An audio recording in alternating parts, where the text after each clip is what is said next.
Eureka shut the door behind her as she stepped into the hotel room. Her heart was still heavy, her mind replaying the chaos she left behind. She leaned against the wall, arms crossed. "Why do I feel like you're stalking me, Harvey? You're suddenly everywhere I go." Harvey smiled faintly, pretending to be calm. "Are we fighting? It's not my fault we keep meeting by coincidence." Eureka's tone sharpened. "It's not a coincidence. I left Paris 2 days ago and now you're here. You didn't even tell me you were leaving." Harvey shrugged, leaning casually on the vanity. "I didn't because you weren't answering my calls. I think I need a drink. Can you order something?" His calmness irritated her.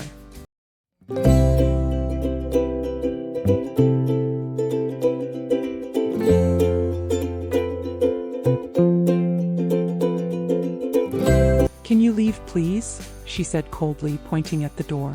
Harvey sighed, confused. "What's with this attitude? Why are you staying in a hotel anyway? Where's Raymond?" Eureka sat on the bed, exhausted. Her eyes softened, but her voice trembled. "Can I trust you, Harvey? You talk too much. You can't keep secrets." Harvey chuckled. "That hurts, but I promise I can be your friend. You can confide in me." Moments of silence filled the room before she finally broke down. "I left Raymond in Paris," she whispered. Her voice cracked. "It wasn't another couple in our house. It was Raymond and Cassandra." Harvey's expression hardened. "What? Are you serious? He brought her there, and you stayed?" Eureka laughed bitterly, tears filling her eyes. "I agreed to marry him. I knew it wouldn't be love." "That still doesn't justify what he's done," Harvey said firmly. "You don't deserve this." "Do I have a choice?" she whispered. "My life is trapped. I'm bound to Raymond forever." Harvey moved closer, his heart breaking at her words. He wrapped his arms around her gently. "Relax, okay? You'll be fine. You're stronger than this." Eureka buried her face in his chest, crying softly. "I can't tell his father. It's only been a week since our marriage. My parents still depend on them." Harvey's voice dropped, tender but aching. "I wish your family had asked for my help instead." Eureka pulled back sharply. "What did you just say?" Harvey smiled faintly, masking his slip. "I said you'll be fine. Don't let Raymond break you. Focus on your career." Eureka nodded slowly. "You're right. I need to start working again. Distract myself from him." Harvey grinned. "Tell me when you're ready. I might fire someone just to hire you." She couldn't help but smile. "Don't be ridiculous, Harvey. You look even more beautiful when you smile," he said softly. Eureka's cheeks flushed. For a brief moment her heart fluttered, and the thought of cheating crossed her mind. But she shook it off quickly. I should place an order," she stammered. "What would you like?" Harvey's voice dropped lower. "You," he muttered under his breath. Then louder, "Anything you order is fine." 2 days later, Raymond slammed the door as he stormed into the house, rage burning in his eyes. Eureka followed quietly, her suitcase in hand. "What was that all about?" he shouted. "How could you leave France without telling me? What if something happened?" Eureka threw her handbag on the couch. "You made my life hell in just 2 weeks. You parade Cassandra in our home like I don't exist." Raymond clenched his fists. "You don't want this marriage either. Why can't we live peacefully?" she added. "You don't have to call me your wife, and I won't call you my husband." Raymond's voice thundered. "You are my wife. I own you, Eureka. Don't ever forget that." Eureka's face went cold. Without a word, she turned and walked upstairs. Her heart was heavy, but something on the nightstand caught her eye. A photo frame. A little boy's face smiling back at her. She picked it up slowly, her pulse quickening. "Ray Black?" she whispered, her eyes widening in shock. And in that moment she realized there was still so much she didn't know about her husband.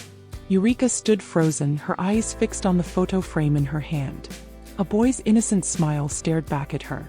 Something about him felt painfully familiar. Raymond walked in behind her, dragging her suitcase. He placed it in the closet, unaware of her trembling hands. "What's that?" he asked casually, stepping closer. Eureka turned slowly, her voice shaky. "Who is this, Raymond?" "My great-grandmother," he replied, brushing it off and taking the frame from her. But she didn't move. Her eyes burned with curiosity. "I'm serious. Who's the boy in the picture?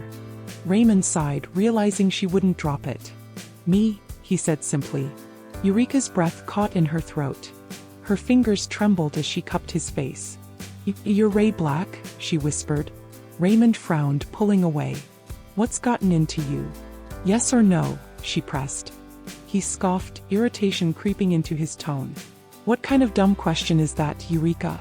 What's the difference between Raymond Blackwood and Ray Black? But she couldn't stop smiling. She sat beside him, her heart racing. Where did you go to middle school? He turned, confused by her sudden excitement. Are you okay? He asked, feeling her forehead. Her voice trembled. I'm fine. Please just answer me. Crystal Academy, he replied. Eureka gasped softly. Her memories flooded back. Laughter, teenage dreams, and a boy who once held her heart. You've changed so much, she whispered tearfully. Raymond froze, confused by her sudden emotion. I've always looked forward to seeing you again, she said, tears falling as she hugged him tightly. I missed you, Ray. Raymond gently pulled away.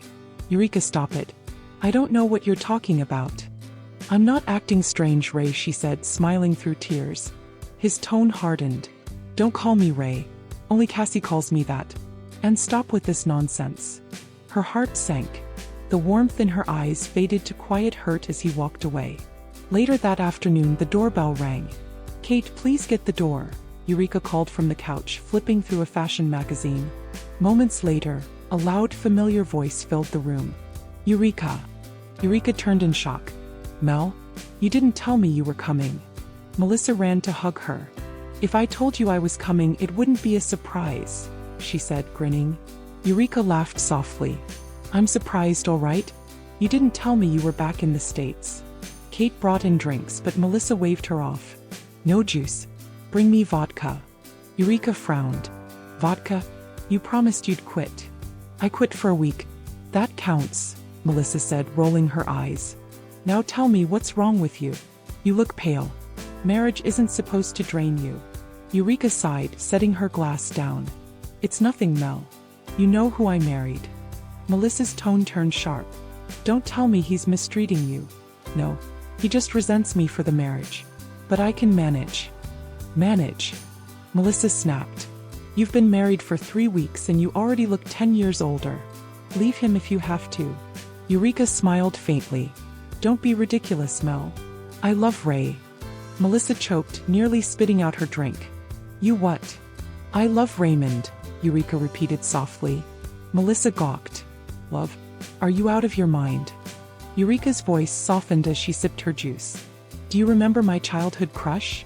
Ray Black. Melissa nodded cautiously. Yeah, what about him? He's Raymond, Eureka said, smiling through watery eyes. I knew his face. The gray-blue eyes. The golden brown hair. The arrogance. She laughed softly. I just didn't recognize him at first. But it's him, Mel. It's always been him. My Ray. Melissa stared in disbelief. And Eureka whispered, almost to herself. Fate brought us back together. I love him, Mel. I always have. But love built on fate can still crumble under secrets. To be continued.